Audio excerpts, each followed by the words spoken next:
Қалдарыңыз қалай? Подкасттамыз. Иә. Напитки, семечки, доширак, кола, фанта, спрайт деп. Қазір дәуренім жүріп тұр. Шаршап кеттім мен. Мен ешқашан да бір ортаның гүлі болған емеспін, бір туысқандардың сүйкімдісі болған емеспін әйтеуір. Ондай халге қалай жеттіңіз? Не болып қалды? Содан әйтеуір расслабиться ету үшін, чтобы забыться дейді ғой. Іштім. Иә, күшті болды. Қанша жыл іштіңіз? 5. Мен ішкенден 4-5 өліп қалған екен. Ерсін мырзаның қорқынышы не? Сотталмайтын шығар ма? Казгуды бітіргендердің арасынан ең неудачный мен болған шығар. Ерсен, сен шықпасаң зарплатаң берме, дейді. Кетші бастыға тұрмайды. Теріс пікірлерді қалай қабылдайсыз? Ата бабамыз осыларды үшін елді қорғады ма? Жаман ойлар ана жаққа тартып тұрады ғой ана. Бар ма жалпы ол ғашығыңыз? Вообще үйленбеген. Ешқандай той болмайды мен өзім. Ондай жақтырмаймын.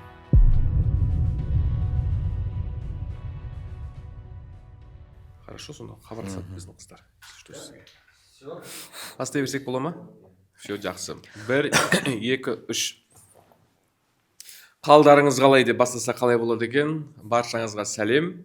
Абылайхан Өмірбай YouTube арнасында жаңа сұхбат. Бүгінгі біздің қонағымыз белгілі тиктокер, блогер, Астана тұрғыны Ерсін Есенаман. Қош келдіңіз. Рахмет. Қалайсыз? Күшті. Қалай, әдемі бастадың ба? Әдемі. Қалдарыңыз қалай деп. Екі қолдап. Иә. Қалдарыңыз қалай? Подкасттамыз. Иә, келе салдым деп қойдым. Қалайсыз? Жақсы. Астананы батыр ма? Астанадан бастайықшы, енді Астанадамыз ғой Давайте қазір. істейікші. Иә. Астана сізге жағып батыр ма? Жағып жатыр. Қанша уақыт болды көшіп келгеніңізге? Білуімше 3 айдан асты. Иә, ноябрьдің 7-сінде ғой көшіп. Асыпты, иә. Пойызбен. Анау Алматының енді жылы ауа райына ызғарлы Астанаға көшу қиын болған жоқ па? Қиын болған жоқ. Мен деген октябрьде келдім ғой, бір жарнамаға Бауыржан екеуміз. Сол кезде 2 күн болды, ұнақ қалды. Бауыржанға ұнаған жоқ. Көндіруге тырыстым, келген жоқ енді. Қимады ана жақты. Енді иә, енді ол кісіге қиын болған шығар бәлкім. Иә. Обстановка дейміз ғой, ауыстыру әр адамның қолынан келе бермейді. Бірақ сіз тәуекелге бел буып, бас қалаға қоныс аударыпсыз, құтты болсын. Рахмет. Көрші-күйлі Мен андай болсын бір ұстап тұрған дым болғанда жоқ, Иә. мысалы, бала шаға, ата-ана деген сияқты. Мгм. Көрейін дедім. Мен іздеп жатқан о жақта ешкім жоқ. Реклама да азайып кетті. Алматыда білесіз ғой, несін жасырамыз қазір рекламаға күн көріп жатырмыз ғой. Реклама азайып кетті Алматыда. Екінің тасты лақтырсаң кімнің басына түседі? Тиктокердің басына түседі. Бәрі жарнама түрлеріне қарамай. Ал Астанада ше? Астанада қазір дәуренім жүріп тұр. Кафе, мафе бәрін қалдырмай. Байқап тұрамыз, иә, сізге шақыртулар көп түсіп жатыр екен. Иә, Тфәй. оған енді қазір сәлден кейін тағы бір тоқталамыз бөлек. Енді мынау менің YouTube арнамның көрермендері сіз жайлы білмеуі мүмкін. Иә, сол үшін сіз өзіңіз таныстырып өтсеңіз қысқаша ғана. Бірақ білуімше, мендегі бар ақпарат бойынша сіз Алматы облысы Еңбекшіқазақ ауданы, иә, Қайназар ауылында дүниеге келдіңіз, иә. Қазір жасы 36-да білуімше. Иә, толық 36-да. 37-ге келем. 89-шы жылғымын. Үйленбегенмін. Вообще үйленбеген. Тиктокта сұрайды ғой прямой эфирде отырған кезде. Аға, вообще бұрын үйленгенсіз ба деп. Мен түсінбеймін, бұрын қалай ажырасқан жоқпын, үйленген жоқпын. Сол, балам жоқ. Болашақта енді үйленбесек. Иә. Сол. Негізінде мен енді сіздің бұған дейін де берген сұхбаттарыңызды көріп шықтым. Жасыратыны жоқ. Иә, біраз ақпараттарды өзіңізде айтқан екенсіз өзіңіз жайлы. Бірақ мендегі бар ақпарат бойынша сіз негізінде Алматы қаласындағы Әл-Фараби атындағы Қазақ ұлттық университетінің экономика мамандығын үздіктердің бірі болып бітірген екенсіз. Сол қаншалықты экономика мамандығы емес, экономика факультеті қаржы мамандығын бітірген. 2007-те түсіп, грантта өзі президентіміз Назарбаев атамыз бар кез. Енді ол кісінің қазір білмеймін, енді бұрын біз оққан кезде ауыл квотасы деген болатын, жетім деген квота. Сонымен түсіп кеттік қой. Негізінде Казгуға күні бүгін түсу де қиын. Сіз енді о заманда түсіп, грантта оқып, қаржыгер мамандығын аяқтаған. Мен қазір бір нәрсе айтайын ба? Айтыңызшы. Мен ент-дан көшіріп ағам. Біз ауылымыз Шелекте. есікке жақын негізі. Бірақ бізді алтта шелек деген анау айдалаға апарып сол жақта бір мектепте ент тапсырдық 2007 жылы жаз айында июньнің 14-і. Сол қасым бір аудиторияға кіргізді. Ол кезде қазіргідей компьютердің алдында отырып, артыңнан мылтықпен тұрмайды адам. Қазір сондай қатал ғой. Естіп жатырмын. Бұрын жоқ, аудиторияға кіргізеді, бөтен бір мұғалім жүреді. Тартыңдар, көздерімен бүйтіп намектеп камера тұр деп арт жақта. Болды. Өз көргенімді айтып отырмын, сондай болды. Ол ойдан шығарылмаған. Сол 2007 жылы такой біз түскен жылы сұмдық несправедливость болды ғой. Даже Казгуге менен де жоғары балдағылардың өзі 118-117-лердің өзі түсе алмады. Неге? Өйткені олар қалада оқыды, бас істесе де. Мен де просто жетім болғаннан кейін ауыл квотасы болғаннан кейін түстім. Сондай анда не болды да сатып алдық. Ол кезде қазіргідей емес енді. Сотталмайтын шығар ме? Сотталмайсыз деп ойлаймын. Сөйтіп көшіріп алдым енді беріп тұрғаннан кейін. Жасыратын жоқ дейсіз ғой. Была не была деп. Өйткені ағам айтатын 10-шы класста енді промежуток тапсырып жүрдік. 70-60 алатынмын. Оқысаң оқыдың, оқымасаң екі қолыңа екі пакетті берем, стройкада жұмыс істейсің Алматыға деп. Мен ондай жұмысқа вообще икемім жоқ. Қой құрсын, жаттап әйтеуір. Көшірсем де грантқа түспін ғой. Сонда 112 бал алғам, еңбекші қазақ ауданы бойынша екінші ма, үшінші орын алғам. Хит болыпсыз ғой. Негізінде сіздің арманыңыз бала күнгі журналист болу. Неге қаржыгер мамандығын таңдадыңыз енді? Журналист болу үшін сен әдебиетті таңдауың керексің. Сондай бір не болды ғой. Мен географияны жақсы көретінмін. Сол үшін географияны тапсырдым. Была не была деп? Была не была. Бірақ сол кездегі бір мамандықты таңдау керек еді, журналистикаға бару керек еді деген бір өкініш қалмады ма іште? Жоқ. Қалған жоқ. Мен бір керемет журналист болмайтын едім. Қазір қарасам менен де күштілер. Сөйтіп әйтеуір Казгуға түсіп кеттім. Иә. Сіз енді менің білуімше поток старостасы болыпсыз. Үздіктердің қатарында болыпсыз негізінде. Жақсы оқыпсыз. Жақсы оқыған жоқпын мен. Неге? Мен просто үйдегілер айтты ғой, ағам айтты. Оқы. Сүмірей бір айдан кейін келіп тұрма ауылға. Ауылдағылар білесің ғой, әңгіме айтады. Ана Әсел мен Ерсанаттың інісі Казгуға түсті деп ел шулатқан, келіп тұрды, бір айдан кейін оқи алмапты деген, атқа қалма деп, пысық бол, мұғалімдердің артынан жүгір деп. Мен оны соны буквально прямой түсінген ғой. Мұғалімдердің артынан жүгіріп, апай, дым білмеймін айтыр, апай деп. Активист, студент, Альянс студентов Казахстана, Конгресс студентов Казахстана, Сұңқар студенттер кәсіподағы, Жасыл ел, сосын ана Жолдасбеков деген не бар? Орталық студенттік сарайында руханият пікірсайыс орталығы. Сол жерде дебатқа қатысып кеткен ғой. Сөйтіп белсенді оқып, сөйтіп аман-есен аяқтадыңыз оқуды. Енді оқып аяқтағаннан кейін неге қаржыгер болмадыңыз? Не болды? Не түрткі болды сіздің әрі қарай осы оқумен кеткеніңізге? Менде комплекс болды, менде деген компьютердан нольмын ғой. Математика, компьютердан нольмын. Мен андай біреуді алдап өмір сүре алмаймын. Мысалы ше, шын айтам. Мысалы мен оны қазір айтып жатырмын ғой, бұрын үндемей қоя салатынмын. Казгуда оқыдандай мұндай деп елдің бәрі мақтағанда. Ішімнен айтып тұратынмын, мен оны нетіп ағам деп, көшіріп ағам, ол тест сұрақтарын деп. Қазір уже іштеңе терять нечего айта бересің ғой. Қысылатынмын мысалы. Қазір барасың, банкке барасың да, Талғардың, Есіктің банкінде таныс жоқ емес, орналастырып береміз, жездемнің өзі айтқан соңға болсын деп. Солардың атынан кір келтіргім келмеді мысалы. Ойбай, інің осы ма? Казгурды бітірген, компьютерді білмейді ғой, қосу алуды білмейді. Мен действительно білмеймін. Әлі күнге дейін. Неге үйренбедіңіз енді? Үйреніп миыма кірмейді. Шын айтам. Маған жаттау, сондай мазмұндама шығарма десе қиялимын ғой. Құрастырып алып кетемін. Қазақ әдебиеті, орыс әдебиеті, русский литератураны қиялданып әйтеуір. Неше түрлі қылып оқып әйтеуір. Күшті. Тек сол ғана ма?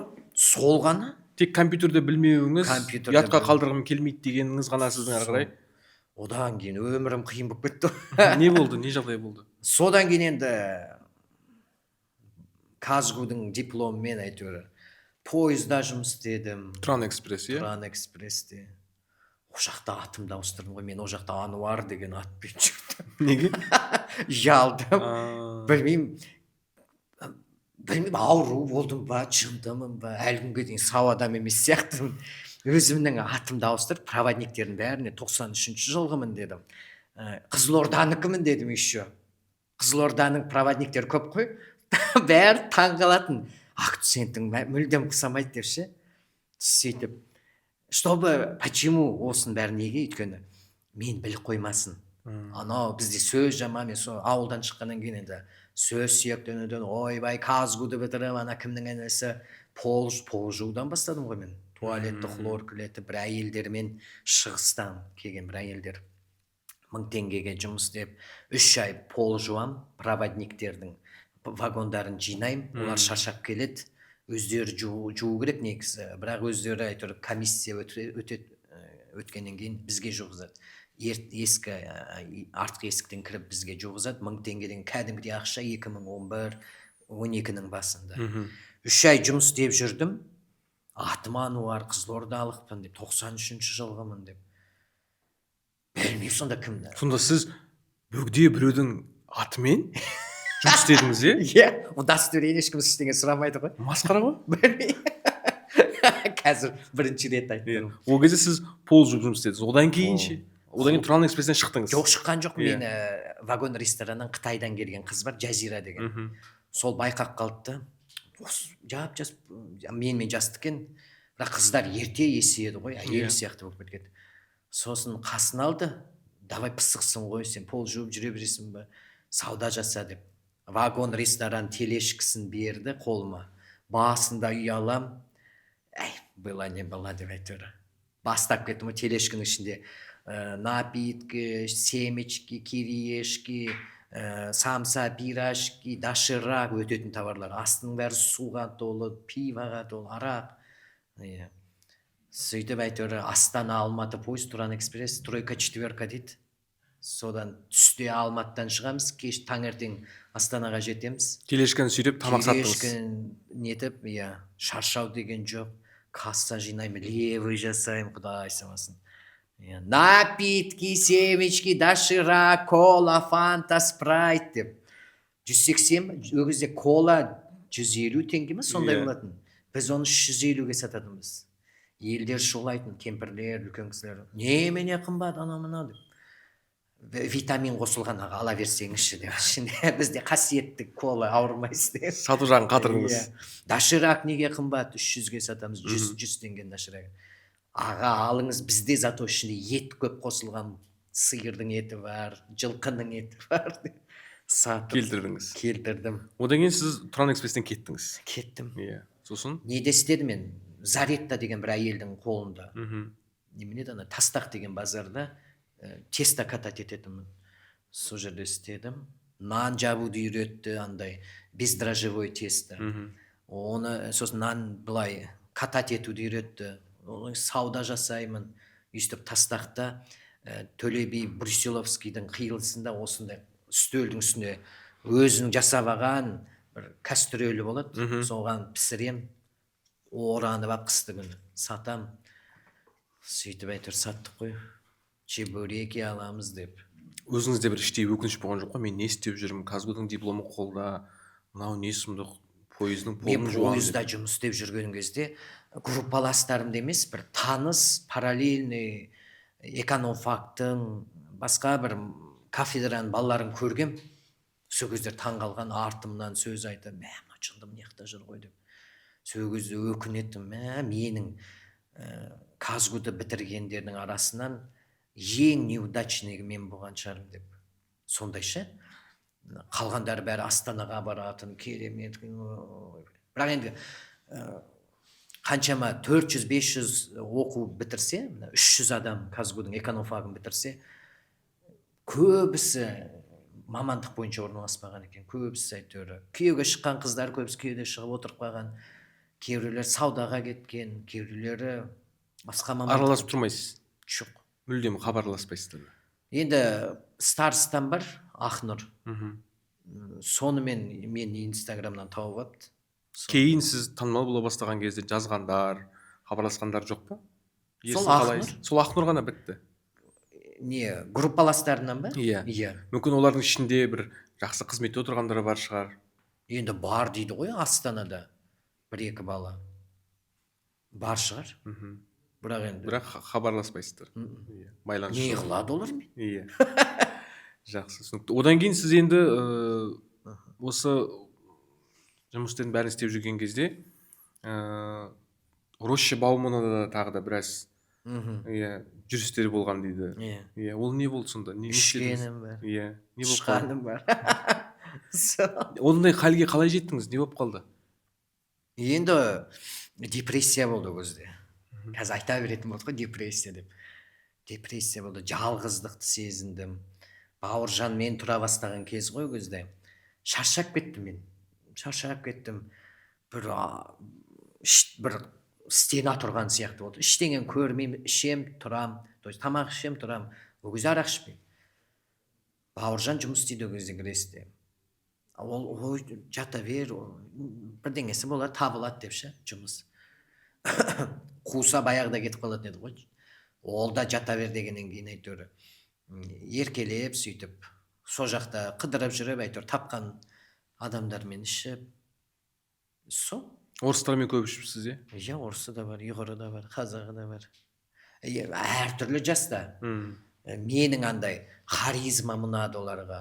Неше түрлі адаммен ішемін. Мен ішсем, ойбай, қазіргіден де күшті отырам. Жоқ, сонда сізге сол ішімдік ішкен, сол арақ ішкен сонда сізге бір босаңсуға, жеңілуге көмектесті ма? Иә, өйткені таңертең тұрасың, білмеймін бір ол кезде қазіргідей мотив, қазір мысалы мен сторис салуым керек, үйтуім керек, мында барам, анда барам, бір план тұрады ғой, жабыр некогда болеть деп. А ол кезде стена, ештеңені көрмейсің. Осында былай деген дейді. Сонда екен ғой депрессия деген. Өйткені безвыходный ситуацияда не істесем болады, пойызға барғың келмейді. Надоело. Саудаға барғың келмейді. Мен еще сол Заретта деген саудадағы әйелге 2-3 рет жалынып бардым ғой. Тетя Зарета, меня возьмите. Сондайда мен настолько миым тарылып қалған, сол әйелге жалынғаным бар. Зеленый базарда точкасы бар. Нет, Ерсенчик, не могу, я уже взяла узбечку бірдеңе деп. Алмай. Білмеймін. Ол кезде неге мен сонда тормоз болдым деймін да? Неге магнумға, смолға бармадым деп. Мен үшін сол смол, магнум, олар көп документ сұрайтындай. Менде прописка жоқ. Менде бірдеңе, сондай бір заман еді ғой, 2016. Прописка керек, бірдеңе. Іштей қорқыныш болды. Іштей қорқыныш. Өзімді өзім қорқа бергем көлеңкемнен. Содан әйтеуір расслабиться ету үшін, чтобы забыться дейді ғой. Іштім. Иә, күшті. Қанша жыл іштіңіз? 5 жыл болды. Үздіксіз. Енді араларында болды. Қыстағы аз іштім. Основном жазда. Соның салдарынан денсаулығыңыз қазір біраз нашарлап қалды, иә? Қазір енді ойбай. Соның бәрін тартып жатыр ғой. Вовремя қойыппын. Мен ішкендерін 4-5 өліп қалған екен. Сол. Кім әсер етті? Кім түрткі болды сіздің арақты қоюыңызға? Арақты қоюыма мен сестрамның үйінде емделдім ғой. 24-ші жылы, мен 22-ші жылы ауырдым арақпен. Бірақ сестрам ішкен білмейді. Ағам туған күнде отырмыз әйтеуір. Сол кезден басталған 17 августта. Үсіп кеткен отырмын әйтеуір. Сосын 2-3 аптан ауырып, сентябрьде сестрам екеуміз кездесіп Алматыда Абай Аманасыда бір частный клиникаға емдеп берді. Анализі қымбат. Врачқа бір сөз айтудың өзі, кәдімгі ақша төлейсің аузына, мә деп, приемының өзі. Анализі, дәрі, система, бәрін алып берді. 300-400 мыңға ма. Оны күйеуі білмейді ғой деймін. Мен деген санасызбын ғой. Дәрілерін бәрін. Я, рахмет, как будто мне обязан. Даптардаймын ғой. Қазір таңғалам, несіне ол сонша. Өтте сондай сестрам жанашыр да. Үшеуміз ғана ғой. ішпеймін деп өзіме уәде бердім да, сентябрьда әйтеуір ауырып болғаннан кейін октябрьдің аяғында қайтадан ішіп кеттім. Туған күнім болды деп. Сол 12-нің октябрінен 22-нің октябрінен 24-ші жылдың июніне дейін іштім ғой. Параллельно жұмыс істеймін Магнумда. Вот. Ночта істеймін, күндіз ұйықтаймын 1-ге дейін, 2-ге дейін. Одан кейін ішем, жұмысқа барам, лавровый лист шайнап, демалған кездер таңертеңнен кешке дейін ішем. Сосын құдай самасын құлаған жоқпын, бірақ ауырып, ауа жетпей бүйтіп дір етіп, панический атака деген болды ма сізде? Жоқ. Ой, құдай сақтасын. Сөйтіп әйтеуір миыңда бірдеңе бар, ана жеріңде, мына жеріңде ісік деп әйтеуір қорқып, әйтеуір 7-ші больницада бір нейрохирург, бәрі жақсы деп әйтеуір Исікта больницаға апарып, частный Бакай деген, сол жақта әйтеуір дәрі бірдеңе жазып, Исіктің жанында тұрады сестрам. Соның үйінде бір жерде жаттым. Сестрам менен 10 жас үлкен, 3 баласы бар, күйеуі қызметте, өзі қаланың бір жерінде жұмыс істейді, пересадка пробкада тұрады. Сол кезде сестрама жаным ашып кетті. Мына жерлердің бәрі әжім болып кеткен, мелкий морщин. Жаным ашып кетті, шаштары ағарған, 3 баласы бар, біреуі армия сияқты погранучилищені бітіріп басқа қалаға кетейін деп жатыр. Басы, миы ашып кеткен, күйеуі қызметтен неше түрлі адамдар келеді. Постоянно дастархан, үй жинау керек, тамақ толтыру керек дегендей. Еще мен плюс к этому Масыл болып отырсың. Масыл бір жетінің өзінде. Сол кезде мен түсіндім, ойбай, акасы өмір сүру керек екен. Ол кезде сіздің ағаңыз, жездеңіз, әпкеңіз теріс бұрылмады ма сізде? Жоқ. Қолдауын соңына дейін көрсетті ме? Көрсетті. Ренішін білдірген сәттер болды ма? Қойсайшы болды ерсін. Олар білген жоқ қой, айтпадым ғой мен. Сырттай білген шығар. Бірақ енді олар емдетті ғой сізді. Емдетті, бірақ мен алкогольданмын деген жоқпын ғой. Давление дедім, дірілдеп, наның бәрі. Сол білмеді ғой олар мен ішкенімді. Олар мені КТ-ға, МРТ-ға тексертті. Бұл неғып бұндай екен? Егер мен арақ іштім, 5 жыл ішіп келдім десе, онда уже емнің жартысы білінетін еді. Мен соны айтпағаннан кейін олар мына жағым тексертті, бас аяғым тексертті әйтеуір. Сол кейін уже мен үйінен кеткеннен кейін рахметімді айтып, болды ішпеймін деген жоқ, болды ішпеймін деп мен өзім айттым.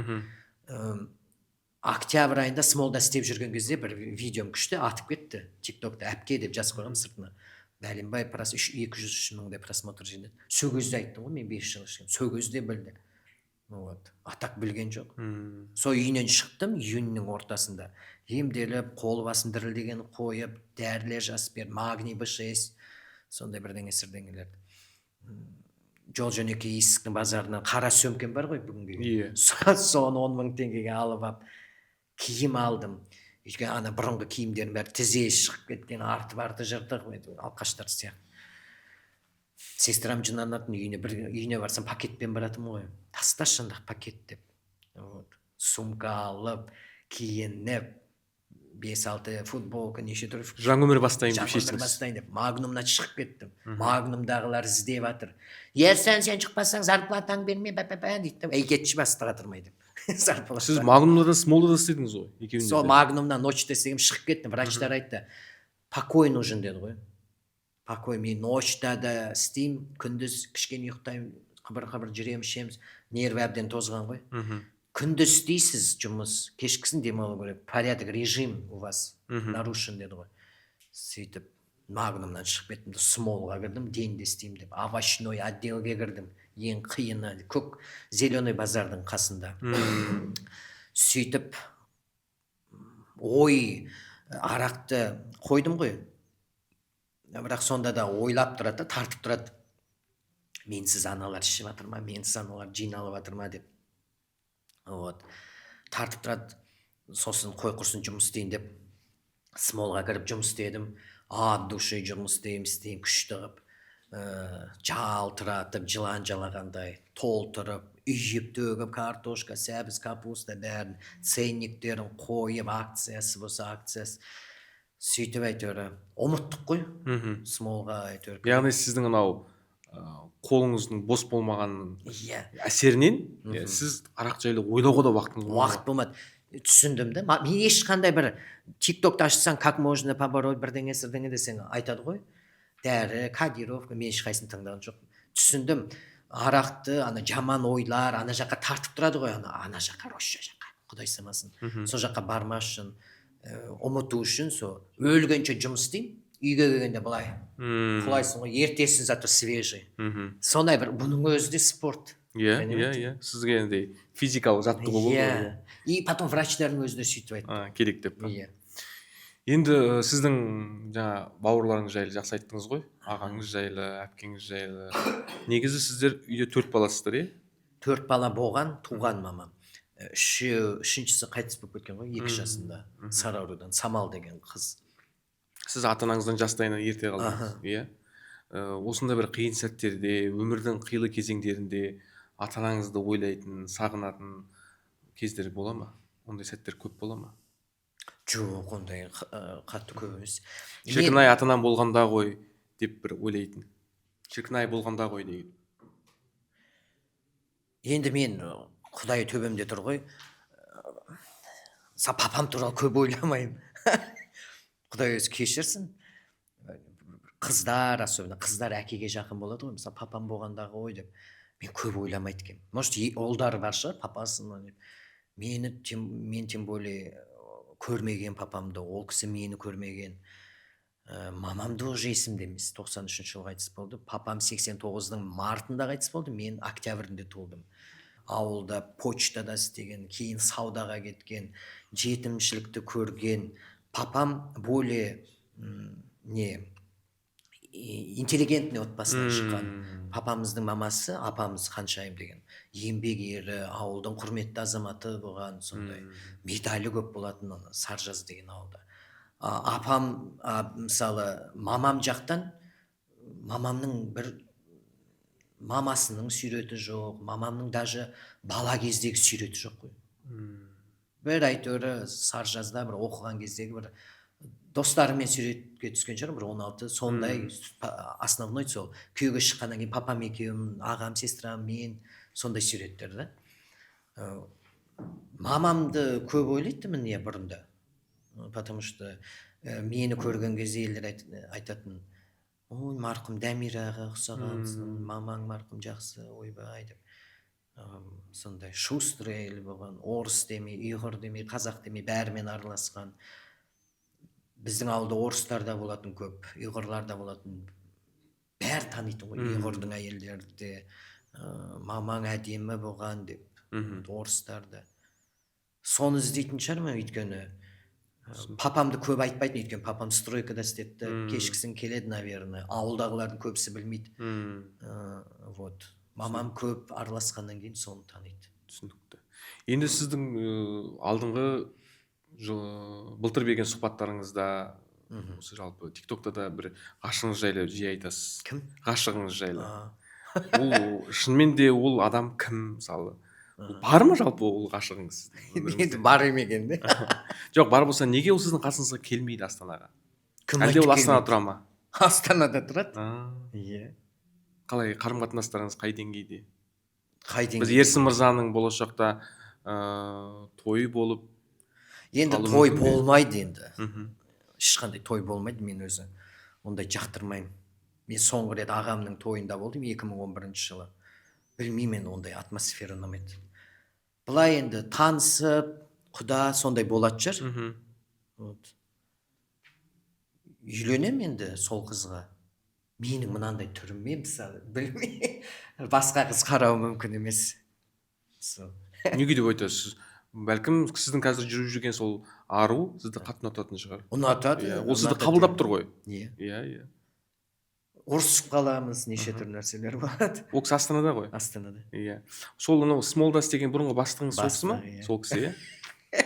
Смолға бесплатный реклама кетіп жатыр. Смол шақырған жоқ па? Сізді қайда? Шақырмайды. Қойшы құрсын. Негізі Смолдың маркетинг бөлімінде істесем, мен сізді шақырар едім. Олар шақырмайды, білмеймін. Әлде сіз ренішпен, айқай-шумен кеттіңіз бе? Ренішпен, айқай-шумен кеткен жоқпын. Бірақ мен кеткен кезде олар 6 этажды здание неде, Алматыда, Розыбакиева, Жандосовада офистер бар, мешіттің артында. 6 этажына дейін көтерді ғой былай. Жүрші бізбен сөйлес, что случилось, не болып қалды, кто тебя обидел, а что так т.п. деп жібергілер келмеді, өйткені қорықты. Не из-за того, что менен де күштілер істейтін шығар, жоқ, мен пысық болдым. Қорықты, мынау қазір шықса бізді жамандайды, мені қуып жіберді, мені жақтырмайды деген сияқты. А так мені қайдан айтайын ба айтпайын ба білмеймін. Офистағылар білмеймін енді. Орыстар ғой көбісі. Россиядан келгендер. Неғып жасырамын оны Россиядан. Мен жасыратын ештеңе жоқ. Ал қарапайым магазиндегілер, мен любой смолға кірсем танитын. Мына кісі, мен бір қанда проверкамен келген адам сияқты біріміз звондай қойып Алматыда особенно, Астанада смолға көп бармаймын. Сіз енді Астанада Артемға жиі барасыз. Барам, реклама бойынша жазасыз, сол реклама демекші. Бүгінде сіз Астанада сұранысқа ие тиктокерлердің бірісіз. Яғни жаңағы бағана біз сұхбаттың басында айттық қой, компания өкілдері, шағын, орта бизнес өкілдері сізді жиі шақырады, жарнамалар жасап кетші деп. Жарнамаңыздың құны қанша, жасырын болмаса? Ой, айтпаймын. Неге айтпайсыз? Қойыңызшы. Айтқың келмейді. Бәлкім осы подкасттан кейін адамдар ойланып қалар. Нені ойлайды? Мысалы біз Маржан апаймен жазған кезде ол кісі ашық айтты, бірақ басында айтпады. Жоқ, қанша деді ол кісі? Ол кісінікі арзан екен. Қанша? 35.000 теңге. Мен айтпаймын. Неге? Сол. Енді ол кісінің аудиториясын қараңыз, қанша подписчик. Менің мысалы 300 мың подписчик неде Инстаграмда, неде 80 мың, почти 400 мың ғой, екеуін қоссақ. Мен мысалы наглый болсам, Астанада тұрып жатырмын, давайте маған 300 мың беріңдер. Инстаграмға келсе плюс еще 100 мың, сонда 400 мың сұрауыма болатын еді. Бірақ мен 400 мың, 300 мың сұрамаймын. 100 мың бар шығар енді хотя бы. Бар. Бар, иә. Өзіңізге жетеді тіршілігіңізге. Ой, мен таксимен жүрем, тамағың бар. Жетпейді. Соны түсінсе жақсы ғой. Үйлі болғым келеді. Боласыз. Бәлкім енді сіз өзіңізді танытып алғаннан кейін мен байқадым сіздің әлеуметтік желіде парақшаларыңызда ахват дейміз ғой, қаралым жақсы. Енді бірте мүмкін осылай өсетін шығар. Өседі. Сіздің ставка дейміз ғой, сіздің қызметіңіздің құны да бірте өсер. Енді оған да келерсіз деп ойлаймын. Кәсіпкерлер, бас дейтін кәсіпкерлер ешқашанда рекламаны ұмытпау керек. Рекламаға ақша қалдыруды. Мен жыным келеді, ашып алады. Магазин, точка, ойыншық сатады, киім сатады, булочка сатады. Клем сатады. Клем, не сатса да. Ереке деп звондап тұрады. Ереке, осындай магазин ашып еді, қолдап жіберіңізші, тамағыңызды береміз, таксимен алып кетеміз дейді. Мен сонда жүреткем сіздер. Мен де ойлау керек қой, мен үйленбегем, үй керек деген сияқты. Мен айдаладан келген адаммын. Құл бұлай квартирам бар деген сияқты да. Вот. Ал сол кәсіпкерлерге айтармын, сен маған жасатасың ба? Или жаңа 35-50 мыңға жасатасың ба? Ол 50 мыңға жасатқан адамның соответственно аудиториясы кішкентай. Менікі әрине үлкен. Сіз мен өзімнің оқырмандарыма жауап берем дейсіз ғой? Конечно, мен требовать етем, барыңдар, мен барған кафеге, ресторанға абыройымды көтеріңдер деп. Сол жақта видео түсіп маған жіберіңдер, мен сториске саламын деп. Не сатып алсаңыздар да деп. Қолдайды ғой сізді оқырмандар. Қолдайды. Бәрі болмаса да қолдайды. Реклама, натуана реклама. Ол любой, даже Қоянбаев, Бадықовалар сенің магазиніңді, көйлегіңді, тамағыңды реклама жасап берсе де, ертең 1 километр очередь тұрмайды. Мына жақта Қоянбаев тамақ жепті ғой, Бадықова сорпа ішіпті ғой деп. Білет, осы жерге бару керек еді ғой деп. Біреу зарплата алғаннан кейін барады, біреу аванс алғаннан кейін барады, біреу әйтеуір есіне түскеннен кейін жол жөнекей деп. Реклама, натуана реклама есте қалу үшін әйтеуір елдің несінде, санасында мынандай брендтің, жазудың бірдеңесінің осындай көшін бар еді, анау етті. Сондайды. Сценарийді өзіңіз жазбайсыз ғой сіз, на ходу кете ма сіздікі? На ходу. Креативно. Дұрыс. Енді кейде сізді ренжіткендер болатын шығар? Рекламасыз. Реклама жасаған кезде. Ренжіткенде, ақшасын бермей қою ма? Мысалы, немесе аз ақша беріп қойып. аз ақша берген жоқ. Как договаривались. Негізі төте мақтап қойыншы рекламодательдерімді. Өте жақсы адамдар. Просто енді кейбіреулері ашуын ашып алады да рекламаға нетпейді, ақша бөлмейді. Мен ондай жерге бармаймын ғой. Жалпы Астана мен Алматының халқына келетін болсақ, иә, мысалы адамдарына келетін болсақ, рекламодательдеріне келетін болсақ, айырмашылық бар ма? Жер мен көктей ма? Жоқ әлде бір қалыпты ма? Бір қалыпты емес, жер мен көктей. Мәселе. Мына жақта айтқан сумаңа келіседі. Алматыда? Астанада келіседі енді.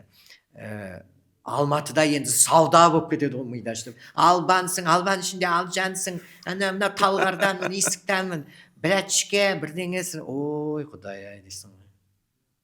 Бұл ұнамайды сізге? Ұнамайды, мен айтамын. Иә, бастыға тұрмайды. Блокты тастаймын. Иә. Ерсін мырза, енді мынаны қараңызшы. Жарнама туралы айттық, иә, деді ол түсінікті. Бірақ сізбен сұхбаттасып отырып, мен сіздің көп жалпы күліп әзілдейтініңізді байқадым. Ол сіздің әлеуметтік желідегі парақшаларыңызда байқалады, иә. Бірақ мынау психолог Зигмунд Фрейд бар ғой, сол кісінің айтқан сөзі бар да, адам дейді өзінің ішіндегі бір қиындықтарды, мұңлы сәттерді жеңіп жасыру үшін көп күледі дейді. Сіз бұл пікірмен қаншалықты келісесіз? Келісем. Көп күлетін адамның ішінде мұң жатыр ма? Жатыр, конечно. Оны жасырмайсың ғой камерадан, тем более.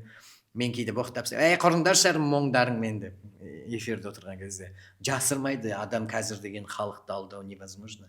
Бәрі ақылды, бәрі психолог. Дұрыс айтады. Сіз сол мұңды қалай жеңесіз? Сол күлкімен жеңем. Бәлкім сіздің рилстарыңызда атып кететін де содан шығар. Сіз шынайысыз ғой. Иә. Енді мұң көп қой оны. Бала кезден көргенің бар, бала кезден көрген жоқшылық деген сияқты да. Тойып тамақ жемеу деген сияқты. Бәрі болды ғой енді оның бәрінің несіне. Жылдар бойы жиналып қалды ма ішіңізде? Иә. Мысалы, ара қатынас қиын болды мен, мысалы. Мектепте оқитын класстастарыммен де, группаластарыммен де. Мен ешқашанда бір ортаның гүлі болған емеспін, бір туысқандардың сүйкімдісі болған емеспін әйтеуір. Әйтеуір, ерсін қайда? Ерсін, сондай да. Бар, жоқ. Өліп қалса әйтеуір бір топырағына не саламыз деген сондай да. Серый мыш дейміз бе. Ондай менімен бір айналысып, ерсін, сен ондай жоқ.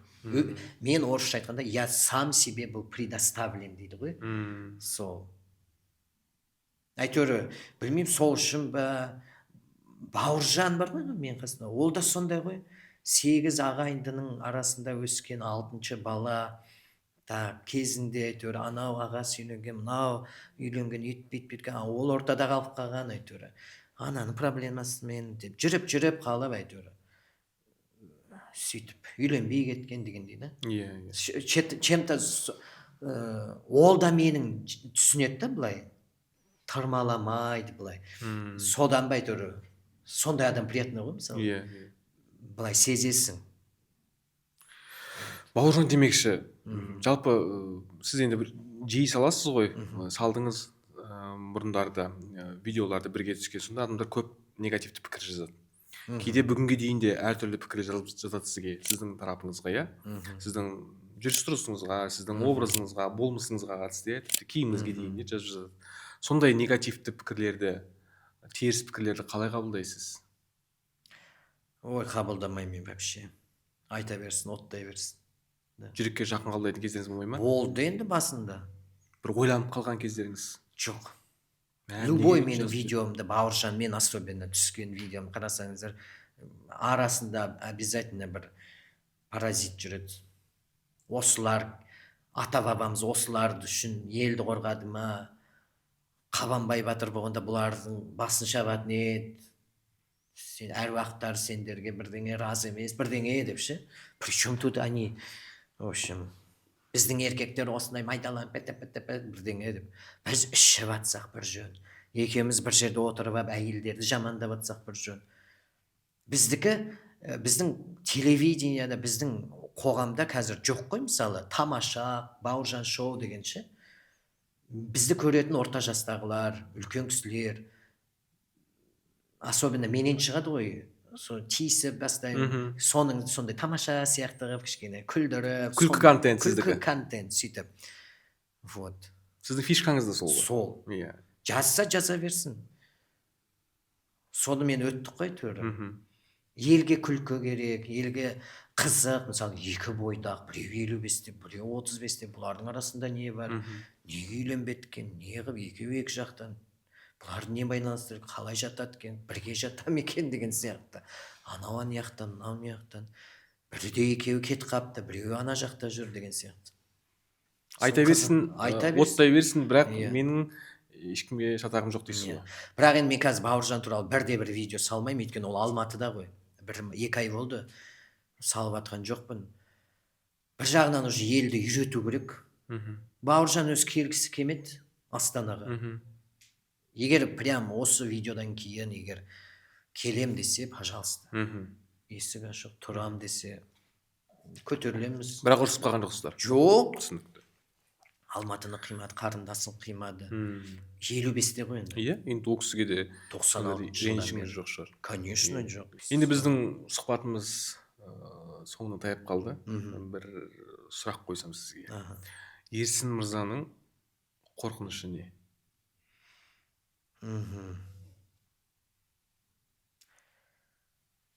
Ойбай. Қорқыныш па?